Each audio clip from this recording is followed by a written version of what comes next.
Viewers, power point के next lecture के साथ ताहिर दिलशाद आपकी खिदमत में हाजिर है।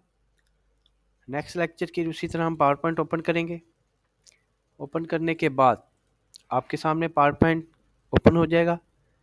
आज हमने करना है इंसर्ट मेन्यू में, यहाँ तक हमने ऑप्शन कर ली थी। अब हमने इलस्ट्रेशंस है, लिंक्स है और टेक्स्ट वगैरह ये सारे आज हमने इसमें कंप्लीट कर देने हैं। तो इसमें देखते हैं कि शेप्स तो शेप दाखिल करने से पहले आप क्या करें, ये जो टेक्स्ट बॉक्सेस हैं इनको हम क्लिक करके कीबोर्ड से डिलीट की को दबा के इसको डिलीट कर देते हैं ताकि हमारे सामने खाली स्लाइड इसमें आ जाए। अब शेप्स हमने पहले भी किया, मगर यहाँ से अब दोबारा आपको दिखाते हैं कि शेप्स में काफ़ी सारी शेप्स हैं। इसको ड्रा शेप्स भी बोलते हैं कि कोई भी शेप अगर आपने अपने जो है स्लाइड में दाखिल करनी है, उसके लिए हम पहले उस शेप को क्लिक करेंगे। क्लिक करने के बाद उस शेप को माउस का बटन दबा लेना है और उसको यहाँ पे ड्रा कर देना है। जैसे हम ड्रा करेंगे वो शेप इसमें दाखिल हो जाएगी। बेशुमार तरह की शेप्स हैं, कोई भी शेप आपने इसमें दाखिल करनी है तो आप शेप को क्लिक करके इसमें इंसर्ट कर सकते हैं। तो ये शेप्स हैं, मुख्तलिफ तरह की फाइल्स में हमें इनकी ज़रूरत पड़ती है। फाइल को खूबसूरत बनाने के लिए या उसमें मतलूबा सिंबल्स वगैरह दाखिल जो करने होते हैं उसके तहत हम इसको सेट करते हैं। अब जिस तरह की ये शेप हमने दाखिल कर ली है, दाखिल करने के बाद अब देखते हैं कि ये इसमें हम क्या कुछ कर सकते हैं। किसी भी शेप पे अगर हम 2 दफ़ा क्लिक करेंगे तो उसी तरह ही जैसे हमने पहले जो है फॉर्मेट जो है टैब आ जाता है, इसमें भी फॉर्मेट टैब आ गया है। हमने इससे पहले भी ये काफ़ी सारे ऑप्शन ये किए हैं। तो जिस तरह पिक्चर के ऊपर था सेम इसी तरह ये इसके शेप्स के ऊपर है। तो शेप्स के ऊपर हमने ये सारे ऑप्शन जो है, ये फिल कलर वगैरह है और आउटलाइन का कलर है और इसके अंदर ये शेडो वगैरह है, ये पहले भी हमने ऑप्शन कर चुके हैं प्रीवियस लेक्चर्स में। तो यहाँ से भी हम इसको अप्लाई कर सकते हैं। 2 दफ़ा क्लिक करने से ये इसके ऊपर ये शेप वाला ऑप्शन यहाँ पे अप्लाई कर सकते हैं। ये स्टार है, स्टार इसके ऊपर है, तो उसी तरह ये सेंड टू बैकवर्ड कर सकते हैं, सेंड टू फ्रंट कर सकते हैं। सेम उसी तरह अलाइन है, लेफ़्ट राइट सेंटर ये कर सकते हैं, अलाइन मिडल कर सकते हैं, अलाइन बॉटम कर सकते हैं। तो ये था हमारा इंसर्ट में शेप्स कि शेप्स में हम क्या कुछ कर सकते हैं। तो उसके बाद है smart art. Smart art shape का आपको पता चल गया होगा कि शेप को हमने सिर्फ इसमें ड्रा करना है। ड्रा करने के बाद हमने किसी भी शेप के ऊपर 2 दफ़ा क्लिक करना है, ऊपर मेन्यू चेंज हो जाएगा और इसके ऊपर जितने भी ऑप्शन हैं ये सारे आपने जो शेप दाखिल की होगी उस पर ये अप्लाई होंगे। हम न्यू स्लाइड भी इसमें दाखिल कर लेते हैं। न्यू स्लाइड में हमने ये टेक्स्ट बॉक्स जो है ख़त्म कर लेते हैं। ये नेक्स्ट ऑप्शन करने के लिए हमने न्यू स्लाइड की है। इंसर्ट में आ गया है स्मार्ट आर्ट। स्मार्ट आर्ट के मुख्तलिफ तरह के ये डायाग्राम्स होते हैं। डायाग्राम की ये जो है स्टाइल्स हैं, मुख्तलिफ तरह के डायाग्राम्स आप इसमें दाखिल कर सकते हैं। तो कैसे करते हैं हम, जिस तरह के हम इसमें ये ले लेते हैं डायाग्राम और इस डायाग्राम में हमने कोई भी ऑप्शन चूज़ कर लेते हैं। जिस तरह ये चूज़ किया है, ओके कर दिया है, ये डायाग्राम आ गया। डायाग्राम के अंदर क्या है,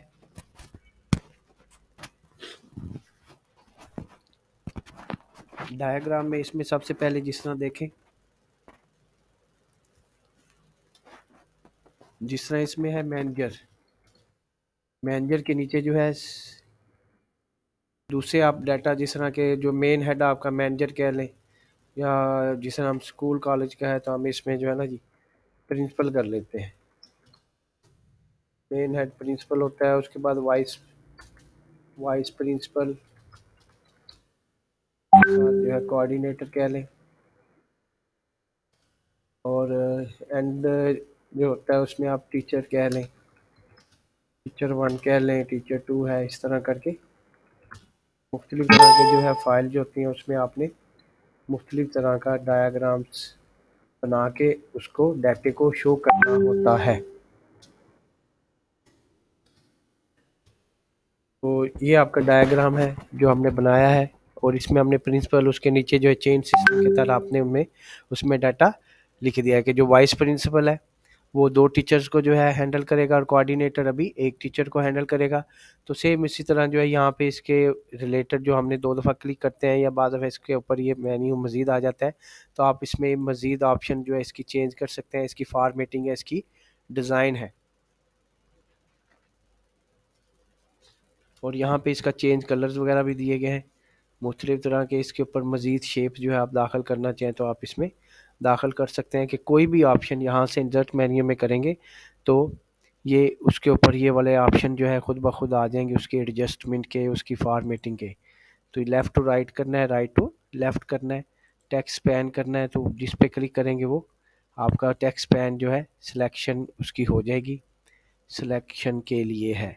शेप मज़ीद इसमें ऐड करनी है तो ऐड शेप, ये इसमें मज़ीद ऐड होती जाएंगी, ये टीचर ये वो इसमें रिमूव करनी है तो आप रिमूव करते जाएंगे। तो सेम इस तरह इसको रिमूव करना है तो हम इसको जिस तरह ये है इसको हम, ये लेफ़्ट टू राइट हो गया, ये इसको प्रमोट करने के लिए मज़ीद। तो ये इसमें आप इसको देख लीजिएगा कि जैसे आपने इसमें अपने डायग्राम के रिलेटेड करना है, किसी चीज़ को डिलीट करना है तो उसको आप क्लिक करें और डिलीट ऑप्शन कर दें। जिस तरह ये हमें नहीं चाहिए, इसको सेलेक्ट करें और कीबोर्ड से डिलीट की प्रेस कर दें। तो ये था आपका डायग्राम इंसर्ट में हमने ये स्मार्ट आर्ट था, तो ये स्मार्ट आर्ट दाखिल कर लिया है। तो इसके ऊपर क्लिक करने से, बॉर्डर के ऊपर 2 दफ़ा क्लिक करने से स्मार्ट आर्ट के ऊपर ये मेन्यू चेंज हो जाता है, तो ये सारे रीसेट हो जाएगा। ये कन्वर्ट कर सकते हैं, मज़ीद इसमें शेप करना चाहें तो आप इसको किसी और शेप में कन्वर्ट कर सकते हैं, मगर इसमें अभी आपने यही ऑप्शन चूज़ करने हैं जो आपको आपके सामने इसमें आए हैं। तो नेक्स्ट ऑप्शन में हम जो है इसमें न्यू स्लाइड इसमें और दाखिल कर लेते हैं। न्यू स्लाइड में उसी तरह हम जो है ये टेक्स्ट बॉक्स ख़त्म कर लेते हैं। तो उसमें आगे है चार्ट। चार्ट में भी इसी तरह का जो है डाटा इसमें आता है कि मुख्तलिफ़ तरह के चार्ट है, कौन सा आपने चार्ट दाखिल करना है। सिंपल फ़र्ज़ किया हम इसमें बार चार्ट ले लेते हैं, बार चार्ट में कोई भी हम ये स्टाइल ले लेते हैं, उसको क्लिक करके हम इसमें ओके कर देते हैं तो वो चार्ट इसमें दाखिल हो जाएगा। चार्ट ज़्यादातर जो होता है ना ये डाटे के ऊपर बेस करता है। डाटा के ऊपर बेस से मुराद ये है कि उसके ने हमने चार्ट पे क्लिक किया और ये डाटा यहाँ पे आ गया है। तो इसमें हम जो है ना फ़र्ज़ किया कि हम इसमें मंथली बजट बना सकते हैं, कुछ मज़ीद इसमें ऑप्शंस कर सकते हैं। जिस तरह के हम इसमें लिख देते हैं जी संडे, मंडे एंड ट्यूसडे। इसमें कैटेगरी 1 2 या जिस तरह भी आप कह लें कि इसमें हम इसको भी चेंज करना चाहें तो चेंज कर सकते हैं। इसमें हम देख लेते हैं कि क्या है। इसमें हम कहते हैं कोई भी चीज़ लिख लें, अटेंडेंस कर लें, या कोई प्रोडक्ट्स आप इसमें डाल सकते हैं। प्रोडक्ट में हम दाखिल कर लेते हैं इसमें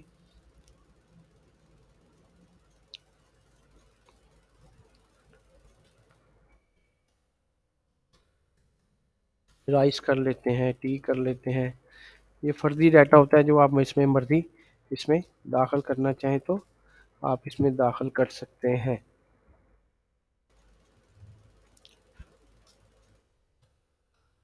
तो ये हमने इसके आइटम्स बदल दिए हैं। ऊपर इसके जो है डेज लिख दिए हैं, ये राइस है, इसकी रेशो इसमें ये लिखी हुई कि संडे को हमने जो है चावल जो है 5 kg जो है बनाए हैं, उसके बाद मंडे को 6 kg है और ट्यूसडे को ये 1 kg है। उसी हिसाब से ये इसकी जो है टी है, इसको हम कर देते हैं 2 है, 5 है, उसके बाद 7 है। मिल्क हमने जो है लीटर लिया है 4, फिर उसके बाद 4 लीटर अगले दिन हमने 8 लीटर ले लिया। उसके बाद शुगर हमने जो है संडे को यूज़ की है 1 kg, उसके बाद जो है 1.5 kg, उसके बाद नेक्स्ट भी हमने 1.5 kg की। अब हमने ये डाटा दाखिल किया है, जैसे हम डाटा दाखिल करके इसको बंद करेंगे तो ये जो डायग्राम है आपके सामने ये उसी डाटे के मुतलका आपके सामने शो हो जाएगा। अब जिस तरह के ये डेज़ हैं, डेज़ को कलर से ज़ाहिर किया गया है और ये जो है आगे नीचे आइटम्स लिखी हुई हैं कि राइस जो है, टी है, मिल्क है, शुगर है, कि संडे को कितनी हुई, मंडे को कितनी और ट्यूसडे को किस हिसाब से हुई। अब इसके रिलेटेड ऊपर उसी तरह मेन्यू आ गया, इसकी फॉर्मेटिंग के रिलेटेड है। फॉर्मेटिंग के बाद ये इसमें आप इसमें उसके डाटा नीचे भी आ सकता है, मुख्तलिफ तरह के इसमें चार्ट का लेआउट है जो आप दाखिल करना चाहें, और ये इसकी फॉर्मेटिंग ऑप्शन है जो आप इसमें ऐड करना चाहें तो कर सकते हैं। ये था हमारा चार्ट। चार्ट बनता है डायग्राम के ऊपर। कि फिर देखें, हम एक न्यू स्लाइड और कर लेते हैं। न्यू स्लाइड में हम क्या करते हैं, न्यू स्लाइड में ब्लैंक ले लेते हैं। ब्लैंक आ गई हमारे सामने, और फिर हम इंसर्ट में जाके हमने चार्ट क्लिक किया था। किसी भी चार्ट को हमने यहाँ पे फर्ज क्या बार है, पाई है, तो यहाँ से हम ये चूज़ कर लेते हैं। जैसे हम क्लिक करेंगे वो डाटा आ जाएगा। डाटे में तब्दीली करनी है तो तब्दीली भी कर सकते हैं, और जैसे आप इसको ख़त्म करेंगे वो डायग्राम आपके सामने आ जाएगा, और ये डायग्राम की आप फॉर्मेटिंग कर सकते हैं। मुख्तलिफ तरह की हमारी फाइल्स ऐसी होती हैं जिसमें डायग्राम्स वगैरह हमने दाखिल करना होते हैं। इसमें हमने इंसर्ट में जाके शेप्स दाखिल किए हैं। शेप्स के बाद हमने इसमें स्मार्ट आर्ट दाखिल किया है। उसके बाद ये चार्ट वगैरह हमने इसमें शामिल किए हैं। तो ये था हमारा इंसर्ट मेन्यू। इंसर्ट मेन्यू में शेप्स हैं। अब देखें, शेप्स काफ़ी हैं, ज़रूरी नहीं कि आप ये चांद एक शेप्स ही हैं। आप ट्राई कीजिएगा कि ये सारी शेप्स ही आपको इंसर्ट करना आती हो, और दूसरा आपके जहन में ये सारी शेप्स के रिलेटेड हो कि कोई भी फाइल, कोई भी डॉक्यूमेंट आपने बनाना है, स्लाइड बनानी है, प्रेजेंटेशंस बनानी है, तो आपके जहन में ये सारे अगर ऑप्शन है तो आपको पता होना चाहिए कि ये जो मैंने कहाँ से इसको जो है, ये साइंबल अगर किसी तरफ लिखा है आप देखते हैं तो आपने अपने स्लाइड में लेके आना है, तो आपको पता हो कि ये सिंबल हमारे शेप में है या नहीं। और कुछ फाइलें ऐसी होती हैं जिस तरह कि हमने ये आगे जाके स्मार्ट आर्ट दाखिल किया है। स्मार्ट आर्ट में क्या है, स्मार्ट आर्ट में ये होता है कि हमारा जो डाटा होता है उसको ही हमने जो है स्मार्ट आर्ट के तहत दाखिल करना होता है। स्मार्ट आर्ट के तहत हमने इसको जो है फाइल के अंदर लेके आना होता है। और इसी तरह ये चार्ट है, चार्ट भी एक तरह का डायग्राम है। ठीक है, ये भी डाटे के रिलेटेड होता है। इसमें से ये काफ़ी सारे हैं, आपको ये भी सारे बार बार जो है वन बाय वन करने पड़ेंगे। आपको पता होना चाहिए कि जो है इसमें कौन कौन से हम चार्ट दाखिल कर सकते हैं और किस किस टाइप के चार्ट इसमें पड़े हैं। तो आपने जस्ट चार्ट को क्लिक करना है, डाटा आ जाएगा। डाटे को तब्दील करना है तो तब्दील करके इसको आप क्या कर सकते हैं, इसको क्लोज कर देते हैं, हम मंडू कर लेते हैं। तो ये चीज़ें हैं आपकी इंसर्ट मेन्यू में। इंसर्ट मेन्यू में शेप्स अच्छी तरह से देख लेनी है आपने, स्मार्ट आर्ट देख लेना है। स्मार्ट आर्ट में भी ये काफ़ी सारे जो है स्टाइल पड़े हैं। जैसा आपका रिक्वायर हो वैसा आप अपने जो है असाइनमेंट के हिसाब से, आप अपनी प्रेजेंटेशन के हिसाब से इसमें दाखिल कर सकते हैं। और लास्ट पे था हमारा चार्ट, तो इसकी बदौलत भी आप मुख्तलिफ तरह के चार्ट दाखिल कर सकते हैं। तो काइंडली ये जहन में रखना है कि आपको इन सारी चीज़ों का जहन नशीन होना ज़रूरी है, ताकि आपको पता चले कि ये चीज़ें आपने कहाँ से दाखिल की हैं। तो नेक्स्ट लेक्चर के लिए देखते रहिए हमारा यूट्यूब चैनल ताहिर दिलशाद। दुआ में याद रखिएगा। अल्लाह हाफिज़।